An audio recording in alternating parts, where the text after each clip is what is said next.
The ambulance doors burst open, and my husband rolled in half-conscious, his shirt torn, his breath soaked in whiskey. And beside him was the woman he had called his little sister for 5 years. Her lipstick was smeared across his collar. My anniversary bracelet was on her wrist. I did not scream. I saved her first. Because she was bleeding out faster, what they did not know was that every monitor, every receipt, and every lie from that night would become the knife I used to cut myself free. The moment I stepped out of the operating room, Diane Lawson hit me across the face so hard the hallway went silent. "What did you do to my daughter?" she hissed. I tasted blood at the corner of my mouth. Nurses froze near the medication cart. A janitor stopped pushing his mop. Diane stood there in her pearl earrings and cream coat, shaking like she had just caught me committing a crime. I looked at her hand. Then at her face. I saved her life. Try saying thank you.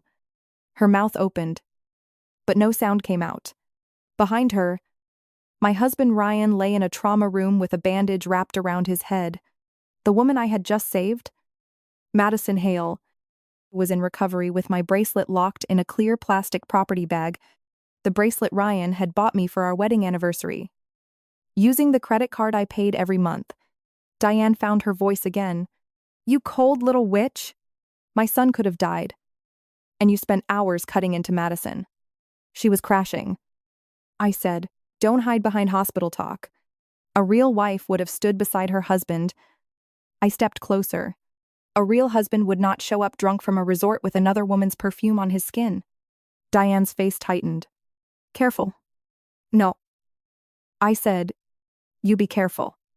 That was the first time she ever looked afraid of me. My name is Dr. Claire Bennett Lawson.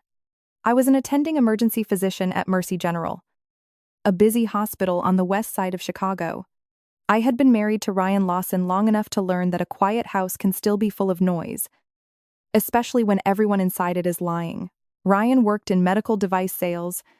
He wore fitted suits, spoke softly, tipped big when people could see him, and called himself a family man. Diane treated him like a prince who had been wronged by the entire world. Madison was the girl Diane had taken in after Madison's mother died. Not blood. Diane always said when people asked, but family in every way that matters. I believed that line. I believed Madison was fragile. I believed Ryan was protective. I believed Diane was harsh because she had suffered. That night stripped every lie down to bone. Dr. Aaron Reyes, the emergency department director, stepped between Diane and me. He had been in surgery with me and had seen Madison's pressure collapse on the table. "Mrs. Lawson," he said, calm but sharp. "This is a hospital. If you touch my doctor again, security will remove you." Diane's eyes flashed. "She is not your doctor. She is my daughter-in-law." Aaron did not blink. "Tonight she is the reason Madison Hale is alive." Diane swallowed her next insult, but her glare stayed on me. "You will regret embarrassing this family." I smiled. "Diane?" The embarrassment arrived by ambulance. She stepped back like I had slapped her. Ryan woke later that afternoon. I was checking the IV pump when his eyelids fluttered open. He looked around the room, confused, then grabbed my wrist. "Claire," he rasped. "Where's Maddie? Not how are you? Not what happened. Not ami okay. Where's Maddie?" I stared at his fingers on my wrist until he let go. "She survived." I said, "You are welcome." His face twisted with shame, but only for a second. "Claire, listen.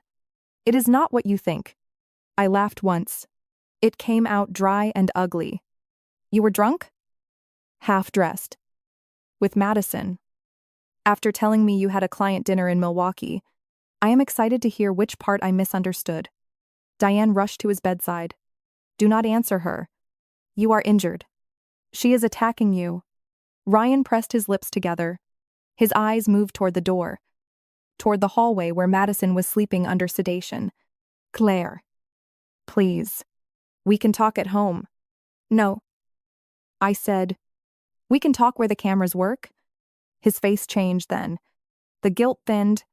Fear slipped through. That fear told me more than any confession. I walked out before he could polish another lie. In the staff lounge, I sat alone beneath a flickering fluorescent light and opened my hands. They were steady. That almost scared me. I had just operated on the woman sleeping with my husband, and my hands did not shake. Maybe betrayal does that. It burns the soft parts first, then leaves you clean and cold. A charge nurse knocked gently and came in holding 2 sealed property inventories. Dr. Lawson? Security logged the belongings from the crash.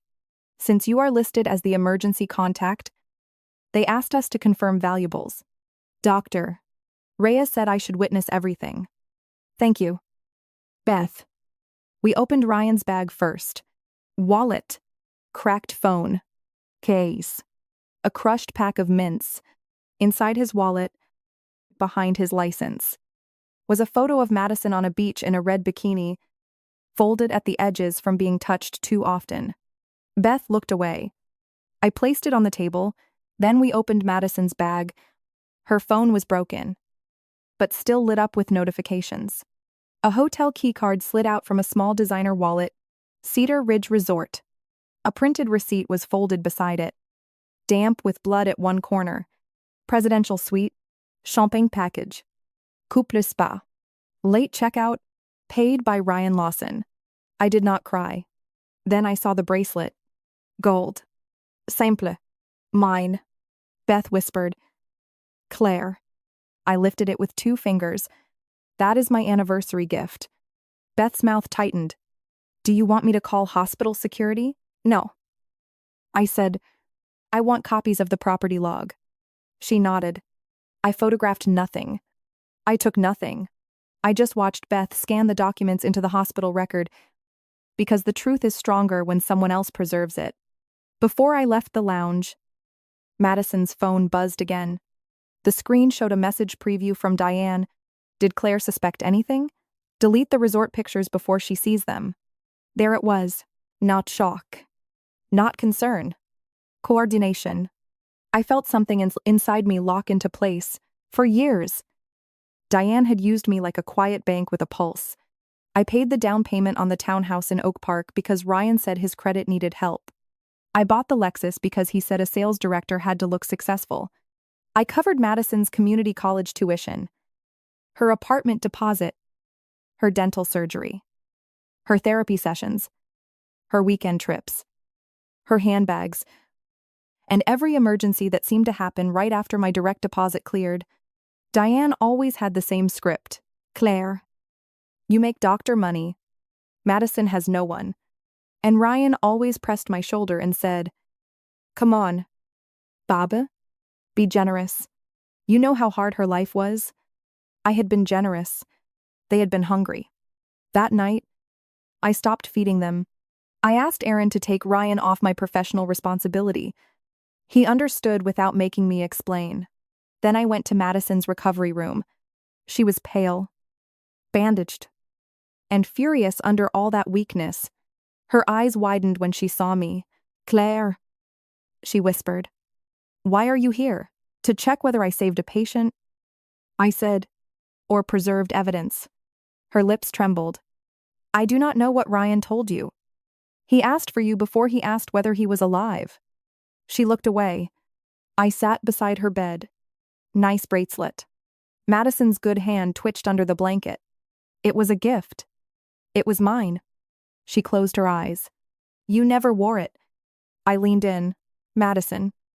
I wore it on the night Ryan said he had to leave dinner because you had a panic attack. The class broke. He said he took it to be repaired. Her breathing changed. Claire. You do not understand. Ryan and I were close before you came. Close as borrowing a sweater. Not my husband. Her face hardened. The helpless girl disappeared. There she was. The real Madison. Sharp as broken glass. You think you are better than me because you have a white coat? No. I said. I am better than you because I did not need a trauma team to cover my affair. Her eyes filled with hate. You made him lonely. You were always at the hospital. Always tired. Always saving strangers. You left your own husband starving. I stood. He was not starving. He was eating off my plate. Then I left her there with the machines beeping around her. By evening, Diane had gathered herself into the version of a grieving mother she liked to perform for strangers. She stood near Ryan's room, whispering into her phone, telling relatives that I had been cruel, distant, suspicious. By the time I reached the hall, she had an audience. Ryan's father, Thomas Lawson, sat in the corner with his coat still on. He had always been quiet, a retired city building inspector who spoke only when necessary. I used to think silence made him weak. That night, I learned silence can also be guilt. Dinah Sommet, there she is, she announced. The woman who chose another woman over her husband? A cousin gasped. An aunt stared at my cheek. Where Diane's slap had left a red mark, I smiled politely. That other woman was bleeding into her abdomen. Diane lifted her chin. Always so dramatic. Not dramatic, I said. Documented. Thomas looked up at that word. Diane did not notice. You owe this family compassion? She said. I gave this family my salary, my sleep, and my spine. Compassion is no longer on the menu. Ryan, weak but awake, turned his head toward me. Claire. Stop. You are making this worse. I looked at him. Ryan. Worse drove itself drunk into a guardrail. The hall went quiet. Diane's hand flew to her chest. How dare you? My son is injured. Because he was drunk? Ryan whispered. Claire. Because he was leaving a resort. Claire. With Madison? Diane stepped forward. You bitter woman. You could never give him a peaceful home. So now you want to destroy him. I tilted my head. No. Diane. I am not destroying him. I am removing the decorations. For the first time, Thomas stood. Enough, he said. Diane spun toward him. Do not start. But he did start. Claire deserves the truth. Ryan shut his eyes. Diane's face went white. I looked at Thomas. What truth? He swallowed. And the man I thought had never noticed me suddenly looked older than the hospital walls. I knew they were too close. He said, not everything, but enough. I told Diane to stop encouraging it. Diane snapped. I encouraged nothing. Thomas laughed without humor. You paid for hotel clothes with Claire's card. You told Ryan he deserved happiness because Claire worked too much. You told Madison not to feel guilty because Claire was married to her career. The relatives stared. Diane shook with rage. You traitor. Thomas looked at me. I am sorry. Claire. I wanted that apology to matter. It did not. Not yet. Why did you stay quiet? I asked. He looked down. Because I was a coward. That answer was the first honest thing anyone in that family had given me. I nodded once and walked away. Tell me honestly, if you heard that through a hospital door, would you still pretend you knew nothing? I did not confront them again that night. I became soft, helpful, almost gentle. I brought Ryan ice chips. I updated Diane on Madison's recovery. I let Madison believe I was too wounded to think. When Diane told me the family would gather after Ryan's discharge to settle things privately, I agreed. She chose her sister's lake house outside Lake Geneva because Diane believed expensive rooms made ugly things look civilized. I chose the guest list. Diane thought she had done it. She called relatives, friends from church, Ryan's regional manager, and a few neighbors who loved gossip but called it concern. She wanted witnesses when she humiliated me into forgiving Ryan, paying the bills, and keeping the family name clean. I invited my divorce attorney, a forensic accountant, Beth the charge nurse, Dr. Aaron Rages, Thomas, and an Illinois State Police trooper who had been assigned to the crash. Diane did not know that part. Over the next few days, I did my work. Not hospital work, war work. I pulled bank statements from accounts with my name on them.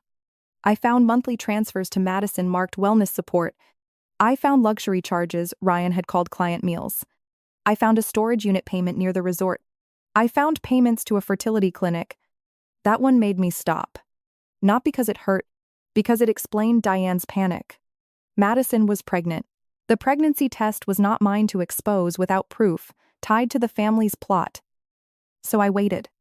Then my attorney found the draft agreement Diane planned to make me sign at the lake house. It said I would cover Ryan's medical bills, keep the townhouse in both names, waive claims to marital funds, and agree not to disclose private family matters. Private family matters. That was what they called betrayal when the victim was expected to pay for it. The day of the gathering, I wore a navy dress and flat shoes, no jewelry, no wedding ring. My hair was tied back the way I wore it in trauma rooms. Clean, practical, ready? The lake house smelled like lemon polish, catered salmon, and old money trying too hard. Diane had placed white flowers on every table. Madison sat on a couch with a blanket over her knees, looking pale but pretty. Ryan sat beside her. Not close enough to be obvious. Close enough to make my stomach turn. Diane hugged me at the door for everyone to see. My poor Claire, she whispered near my ear. Smile. People are watching. I whispered back. Good. She stiffened. Ryan approached with his injured husband face. He had shaved carefully, leaving the bandage visible. A prop of suffering. Claire. Thank you for coming. I live for family theater. He winced. Please do not do this today. Do what? Punish everyone. I looked past him at Madison, who quickly lowered her eyes. Ryan, if truth feels like punishment, that is a confession. He said nothing. Diane clinked a glass with a spoon. Everyone gathered in the living room. The lake glittered beyond the windows, too calm for what was coming. Diane began with tears. Our family has suffered a terrible scare. Ryan and Madison could have died. We are grateful to the doctors. Of course. Her eyes flicked toward me. But tragedy also reveals the cracks in a marriage. Murmurs moved through the room. She continued. Claire has been under stress. Her career is demanding. She has misunderstood certain innocent relationships. Today, we hope she will choose grace instead of resentment. I almost applauded. Diane held out a folder. Claire, sign this. It simply confirms that you will not drag this family through public shame, and that you will help cover the medical expenses your insurance situation has complicated. My attorney, Natalie Brooks, stood near the back wall. Silent. I took the folder. Ryan exhaled in relief. Madison watched me like a cat watching a door. I opened the document and read the first page. Though I already knew every word, then I looked at Diane. You want me to pay for the hospital stay caused by Ryan's drunk driving after his resort date with Madison. Waive my claim to the house I paid for. And promise not to talk. Diane's smile shook. That is a cruel way to say it. It is the accurate way. Ryan stood. Claire. Enough. I raised a hand. No. You have spoken in whispers for too long. We are using full sentences now. Diane's tears vanished. You ungrateful little fraud. We took you into this family. I laughed softly. You took my money into this family. Her face sharpened. You were never warm, never maternal, always running to the hospital, so strangers could call you a hero. I stepped closer, and yet when your daughter was dying, you begged the cold woman to save her. Diane's mouth trembled. Madison suddenly spoke. You loved being needed. Claire, do not act innocent. I turned to her. Madison, you wore my bracelet while riding in my husband's car after sleeping in a suite he paid for with my card. Innocent left the room before you did. Gasps broke across the room. Ryan snapped. Do not talk to her like that. I looked at him and smiled. There he is? Diane pointed at me. You are jealous because she is carrying the future of this family. The room froze. Madison whispered, Diane. Ryan closed his eyes. Diane realized what she had said. But too late. I nodded slowly. Thank you. I was wondering who would say it first. Madison began to cry. Diane rushed to her. My baby? It is all right. I looked at the guests. For anyone confused, Madison Hale is pregnant. Ryan is the father. According to messages, my attorney has already preserved through legal channels. Diane knew. Ryan knew. Madison knew. They planned to make me pay quietly, sign away my property, and disappear from my own marriage with a thank you note. Ryan staggered toward me. You had no right. I faced him. To know where my money went? To know why my husband lied? To know why your mother texted Madison to delete resort pictures before I saw them? He paled. Diane screamed. That is private. No. Diane. Private is a bedroom door. Fraud is paperwork. Natalie stepped forward and placed a thick packet on the coffee table. These are copies, she said. The originals have been filed with the court. Temporary orders are pending to freeze joint assets and prevent further transfers. Ryan stared at the packet. You filed? I looked at him. I am a doctor. Ryan, when something is infected, I do not negotiate with it. I cut it out. A few people shifted uncomfortably. Someone whispered my name. Diane tried to grab the packet, but Natalie moved it out of reach. Then Beth stepped forward, still in plain clothes. Holding a copy of the hospital property inventory, I witnessed the belongings log. She said, Hotel K card, resort receipt, bracelet identified by Dr. Lawson as hers, everything documented. Diane pointed at her. You cannot bring hospital business here. Beth did not flinch. I can confirm a legal record when subpoenaed. And I can confirm Mrs. Lawson did not tamper with property. Ryan's regional manager backed away from him, like scandal was contagious. The front door opened. Trooper Daniel Pierce entered in uniform. The lake house went dead quiet. Ryan whispered, Claire. What did you do? The trooper looked at Ryan. Mr. Lawson, I need to speak with you regarding the crash investigation. Your blood alcohol test came back over the legal limit. We also received video from Cedar Ridge Resort showing you leaving the property shortly before the crash. Diane rushed at him. My son is injured. You cannot harass him.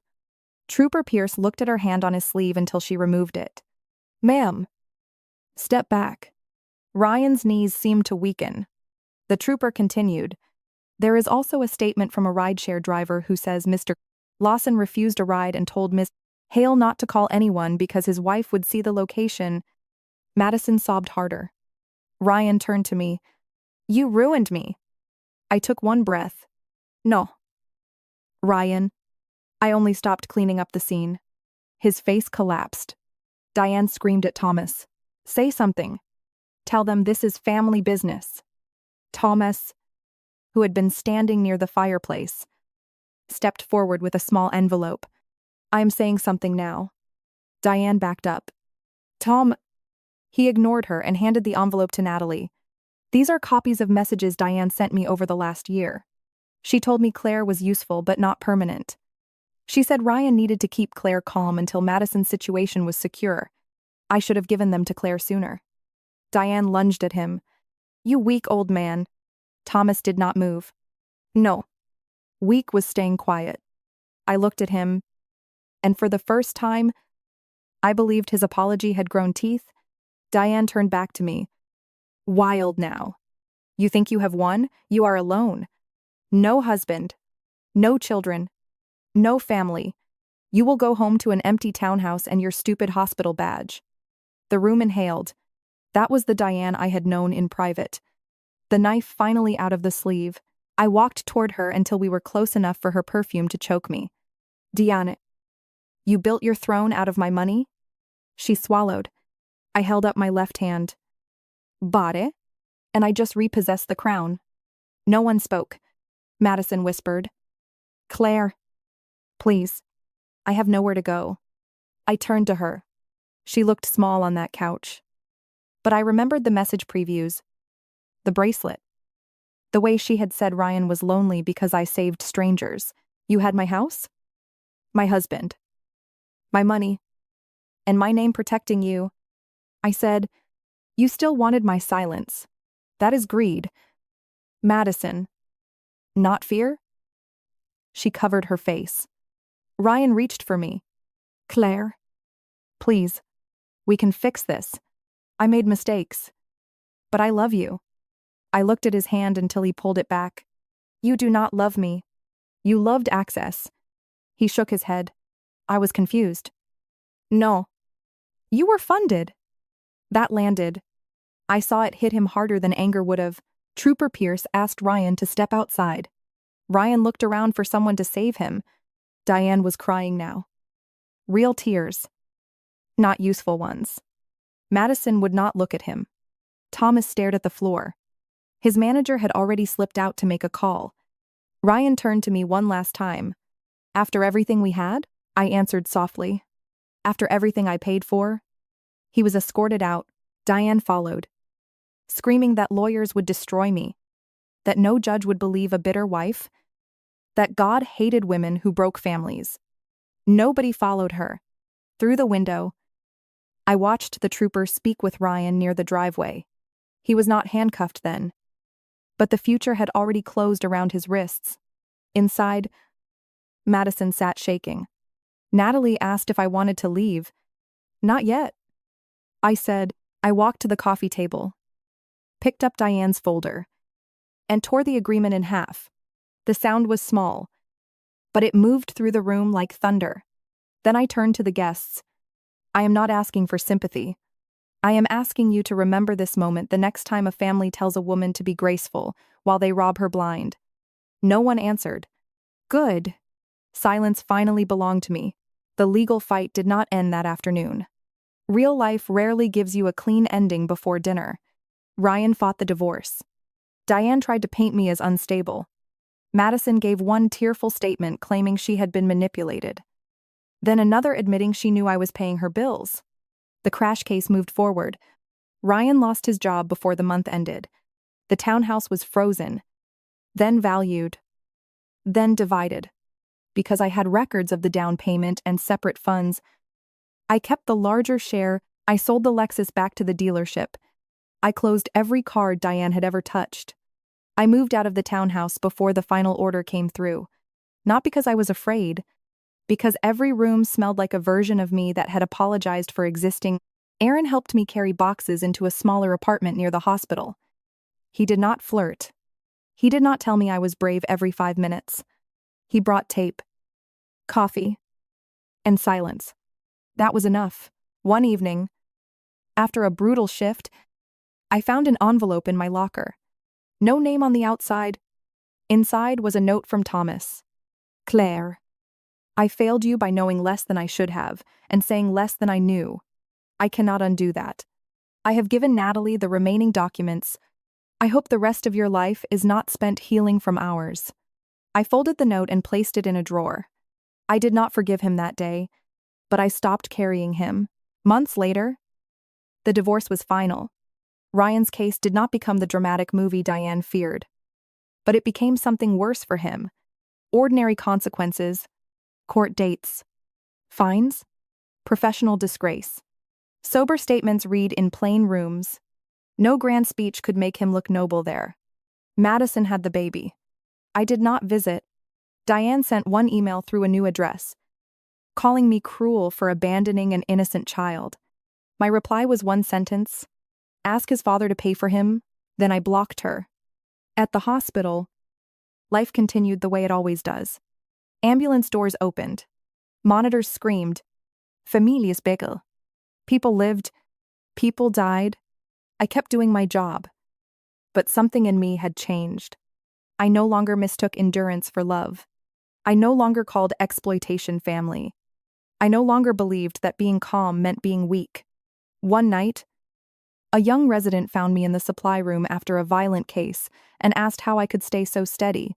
I thought about the crash, the slap, the lake house, Ryan's face when he realized I had not come to beg. Then I said, steady is not the same as untouched. She nodded like she understood. Maybe one day she would. As for me, I kept the bracelet, not because it belonged to my marriage, but because it had returned to me covered in the truth. I had it cleaned, repaired, and locked away. I never wore it again. The scar Diane's ring left on my cheek faded in a week. The legal stains took longer, the financial wounds longer still, but every morning, when I walked into Mercy General and tied my hair back, I felt the same clean certainty. I had saved Madison because that was my duty. I had exposed them because that was my right. And I had left because that was my life. So tell me, if you were in my place, would you have stayed silent to protect the family name? Or would you have done exactly what I did and let the whole room hear the truth?